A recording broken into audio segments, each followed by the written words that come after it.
শুরু হলো জুলাই আন্দোলনের প্রতীক আবু সাইদ হত্যা মামলার বিচার। ট্রাইব্যুনাল আজ আনুষ্ঠানিক অভিযোগ আমলে নিয়ে পলাতক বেগম রোকেয়া বিশ্ববিদ্যালয়ের সাবেক ভিসি হাসিবুর সহ ২৬ জনের বিরুদ্ধে গ্রেফতারি পরোয়ানা জারি করেছে।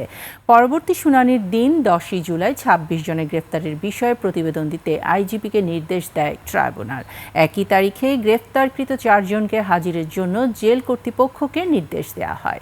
বিস্তারিত শাকির আরজুর রিপোর্টে। শেকড় থেকে শিখরে। কোটা বিরোধী আন্দোলনে বেগম রোকেয়া বিশ্ববিদ্যালয়ের সামনে পুলিশের বন্দুকের নলের সামনে বুক চিতিয়ে দাঁড়িয়ে প্রতিবাদ করছিলেন আবু সাইদ। কয়েক ফুট দূর থেকে পুলিশের ছোড়াগুলিতে মাটিতে লুটিয়ে পড়েন আবু সাইদ। ওই দৃশ্য ছড়িয়ে পড়ার পর জুলাই আন্দোলন ছড়িয়ে পড়ে দেশের সর্বত্র। ছাত্রদের আন্দোলন রূপ নেয় সব শ্রেণী পেশা মানুষের দুর্বার প্রতিবাদে। চলতি বছর ফেব্রুয়ারিতে আবু সাইদের পরিবারের পক্ষ থেকে ট্রাইব্যুনালে অভিযোগ জমা দেওয়া হয়। শুরু হয় তদন্ত।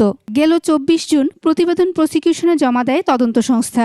যাচাই বাছাই শেষে আনুষ্ঠানিকভাবে যা দাখিল করা হলো ট্রাইব্যুনালে, যেখানে আসামি করা হয়েছে বেগম রোকেয়ার সাবেক প্রক্টর সহ ৩০ জনকে।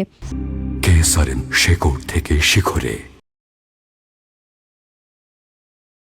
৩০ জন আসামির বিরুদ্ধে অপরাধ আমলে গ্রহণ করেছেন ইন্টারন্যাশনাল ক্রাইমস ট্রাইব্যুনাল অ্যাক্টের ৩-এর ২ এবং ৩-এর ৪-এর ১, ২, ৩ এই ধারায় তাদের বিরুদ্ধে অপরাধ আমলে গ্রহণ করেছেন।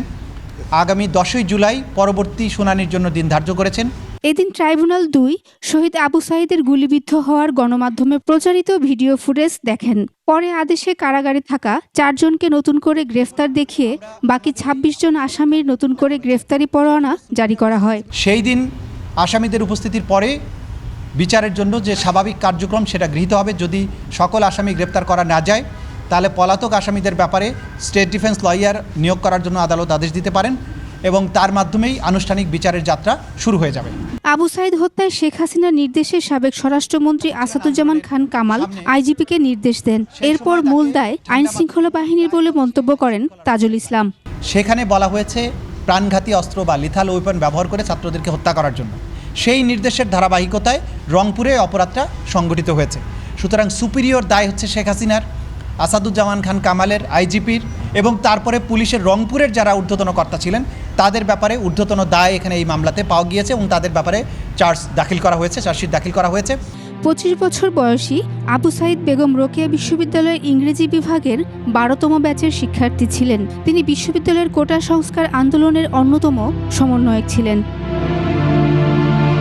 শাকির আরজু, ২১ টেলিভিশন, ঢাকা।